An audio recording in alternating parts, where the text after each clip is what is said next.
Hey. Stephanie L.Johnson here, your romance concierge and your business growth strategist. So, I'm here to empower romance professionals to build profitable, sustainable romance businesses. You are now experiencing the Romance CEO Academy and some Romance Concierge Society curriculum. These classes are tailored to assist in launching and expanding your romance business. Our core principles are, of course, system strategies and support. So let's go ahead and deep dive into the course and class for today. So we're going to talk about the Romance Concierge Business SWOT analysis. Right now, at the time of the recording, it is the midpoint of the year. So when it comes down to your business, there are several different things you want to analyze. So every business model should always do a SWOT analysis. A SWOT overview. A SWOT analysis is a basic framework used to evaluate business competitive positions and develop strategic planning. I can't even talk, y'all. I guess because I'm on camera. Y'all know how I go. But anyhow, these are the important impacts of your business model. So you have your strengths, your weakness, your opportunities, and your threats. Some factors are going to be external, while some factors are going to be internal. A romance concierge overview. Exactly what is a romance concierge? So in this academy, we use the word concierge, romance concierge interchangeable. You can be a romance consultant, you can be a proposal concierge, you can be a proposal planner, you can be a proposal picnic planner, picnic concierge, date night concierge, date night planner. Whatever title that you want to hold, the title of romance concierge interchangeables. As we go through these lessons, and activities, just know that yes, you may go under a different title, but the concept is the same, meaning that we provide services to individuals and couples for personalized and unique romantic experiences that enhances and create memorable moments from a different array of services, from planning, organizing, surprise proposals, anniversary celebrations, romantic events. Remember, so all of us do different niches, but we overall service the same type of client. Okay, so some of the strengths. So let's talk about some of the strengths of a romance concierge business, like your unique services that you offer, personalized romantic experiences, highly skilled and professional team, your extensive network, trusted of your extensive network of trusted vendors and partners, and an excellent reputation for exceptional customer service. That could be your strength. Then we're going to look at some of the weaknesses that you may have, which is intense competition from other romance concierge companies. But we know in this community, there's no certain things as competition. It is collaboration over competition. It is commerce over competition. But you still need to know what makes your business different and what that you're not offering that other companies are offering.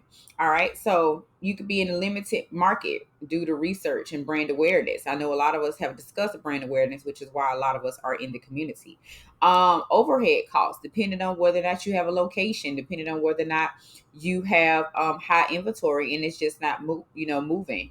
Potential seasons, if you're in the picnic industry, maybe during the hot peak of the summer, picnics may not be the thing, or during tornado or hurricane season, you can't do picnics. So different things like that can cause weaknesses in your business.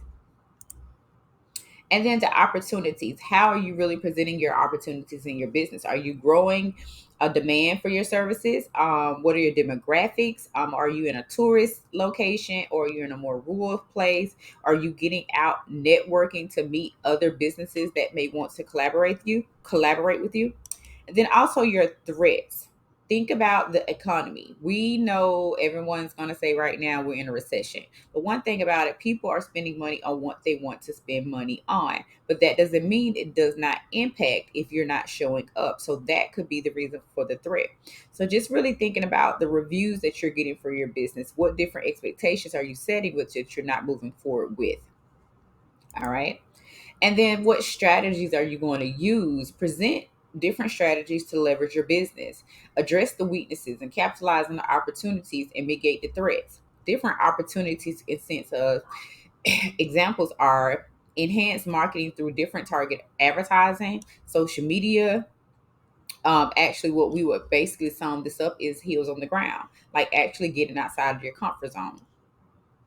So I want you to use the next couple of slides to go through a SWOT analysis for your business. Most businesses go through this every quarter, which is every 90 days. When it's done correctly, you will see that if you actually put the things that you go through the process with for each strength, weakness, opportunity, and threat, you're going to see that your business is going to change. The trajectory of your business will change, along with the fact that you're going to have more clarity, because you'll see what's working and what's not working for your business. But if you feel some type of way about completing this by yourself, grab your business bestie or your partner and just go through these different things, because sometimes in the eyes of us, the business owner, the CEO, we may not see these different things internally, which is why externally you want to work with other people to give them, for them to give you the feedback after they're complete. So these just couple of slides is just telling you what the strength overview are, the weakness overview, opportunity overview, and then the threat overview, along with having actually a print out that you can print out to actually go through this. But I'm going to go all the way back because I want you just to think about some of the strengths of your business. The strengths really is going to be your niche. What are you known for? How are you showing up? What is working in your business? Think about the last 90 days. What have clients booked you for? What have people asked you more questions about in your business? What has been your top selling offer? What is your top selling product? When you walk into a room, do people say, "Hey, there's a romance concierge," or do they know you on the spot? Those are your strengths. Now, your weaknesses are if no one is identifying who you are and what you do, if no one is booking you, if there are no Google reviews, if there is no money coming through your business, those are weaknesses. You need to figure out how you're going to come out of that. You're going to have to figure out what is the strategy for identifying what needs to be done in your business, especially when it comes down to not having regular cash flow or reoccurring clients. Because if you've had a client before, you can get another client. But if you've never had a client, now your weakness is how to identify and to get booked. Okay. The next thing we're going to go back and just talk about really briefly is the opportunities. Are you giving yourself the opportunity in your business? Sometimes we are looking at ourselves as individuals and not as businesses.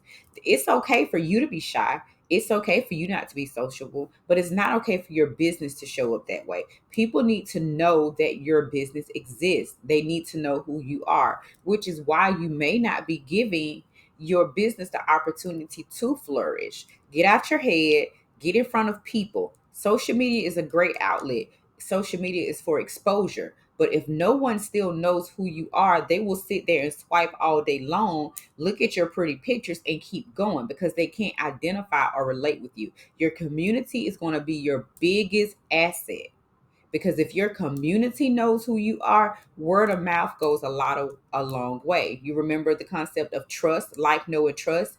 That kind of starts in the community and it pours over into social media and vice versa. But because of what we do is service based, that starts in the community. There's no need of having a big genuine following on social media for people who are in Madagascar, people who are in Canada, people who are in Jamaica, people who are in New York, people who are here, there, and you're here in Georgia, or you are in California, but your clients is in New York. That is very great if you can expand that way for your business model to have another location or another extension, but still at the base of its core, you are servicing clients there. So having all of those followers for our business model, it really doesn't equate to the coins that need to go in your checking account.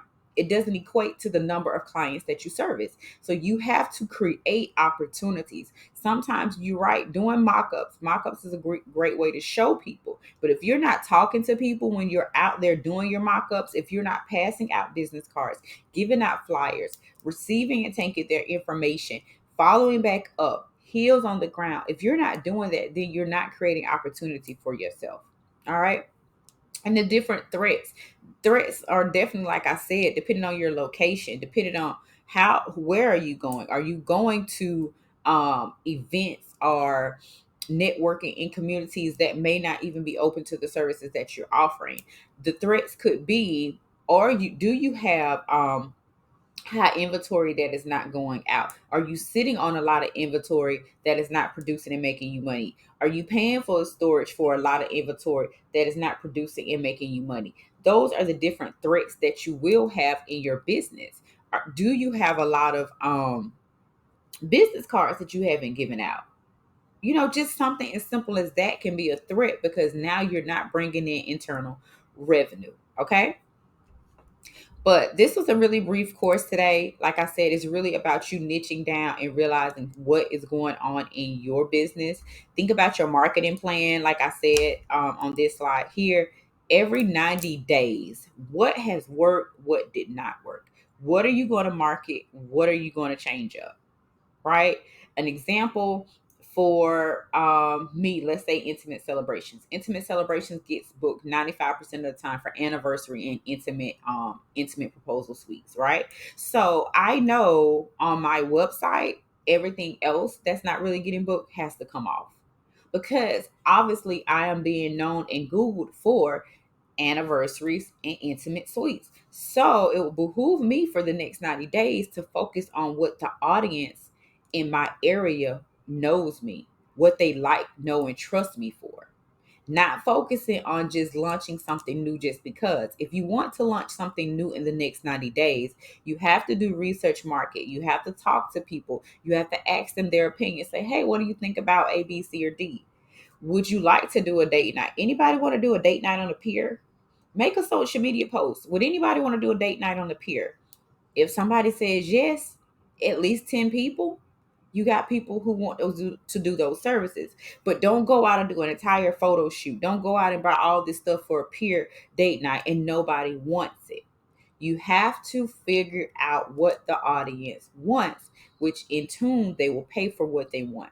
So, closing out, just like I said, go through this process. Think about it. Look at your current offers, look at your current inventory. What is working? What is not working? What's a threat? What's a strength? What's a weakness?